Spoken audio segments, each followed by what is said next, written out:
ውድ ፋሚሊ እንዴት ናችሁ? ሰላም ናቸው ያለን አልሐምዱሊላህ ሰላም ነን። ዛሬ ለቁርስ ድንች እንዴት አድርገን እንደምንሰራ አሳያችኋለሁ። ድንቹን እንደዚህ እንትን ብዬዋለሁ። ቺዝ አለኝ፣ ሽንኩርትና ቃሪያ፣ በርበሬ ከፈለጋችሁ ቃሪያ ተጠቀሙ፣ ከፈለጋችሁ በርበሬ እንደፈለጋችሁ ነው። ሁለቱንም መጠቀም ይቻላል።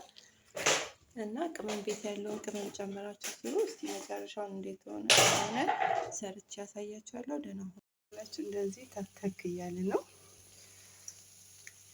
አቁላልቼዋለሁ፣ በስሏል። ውሃ ሰራረግበት በዘይት እና ቅመም ምናምን ሽንኩርቱን የጨመርኩት። ቃሪያችንን እንደዚህ እናደርጋለን።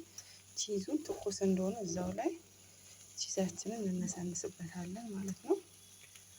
ቺዙ እንዲህ ካደረግን በኋላ ጥፍጥም ያለን ማለት ነው። ቺዙ እንዲህ ያደረኩበት ነው። እንግዲህ በዳቦም ሆነ ፈለጋችሁት ይሄን ይመስላል።